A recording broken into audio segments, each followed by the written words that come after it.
வணக்கம். Welcome to Maya's kitchen. பொதுவா Sunday காலையில பார்த்தீங்கன்னா, மீன் எடுக்கையா, கறி எடுக்கையா, கோழி எடுக்கையான்னு குழப்பத்துல தான் இருப்போம். இந்த வாரம் வித்தியாசமா காடை எடுத்து ஃப்ரை பண்ணி பாருங்க. டேஸ்ட் ரொம்ப சூப்பரா இருக்கும். இன்னைக்கு நான் 6 காடை எடுத்திருக்கிறேன். ஒரு அடிகனமான பாத்திரத்துல 4 டேபிள் ஸ்பூன் தேங்காய் எண்ணெய் சேர்த்துக்கோங்க. வாசனை பொருள்லாம் சேர்த்ததுக்கப்புறம் 3 பெரிய வெங்காயமா கட் பண்ணி சேர்க்கிறேன். கருவேப்பிலை, பச்சை மிளகாய் சேர்த்து நல்லா வதக்கி எடுத்துக்கோங்க.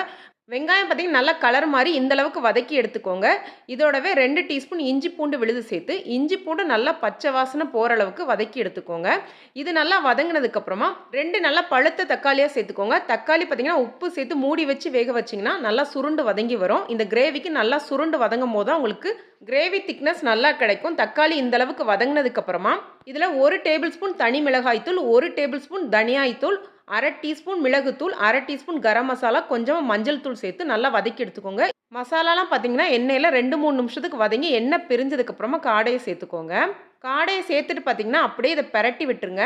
மெதுவாக இந்த மசாலா எல்லாமே காடையில் படுற அளவுக்கு பெரட்டி இதை மூடி வச்சு ஒரு 2-3 நிமிஷத்துக்கு லோ ஃப்ளேமில் வச்சுருங்க. கொஞ்சம் நேரம் லோ ஃப்ளேமில் இருந்ததுக்கப்புறமா ஒரு 1/2 கப் தண்ணி மட்டும் சேர்த்துக்கோங்க. தேவையான அளவு உப்பு சேர்த்து ஒரு 15 நிமிஷத்துக்கு லோ ஃப்ளேமில் வச்சு எடுத்துக்கோங்க. காடை நல்லா வெந்துடும்.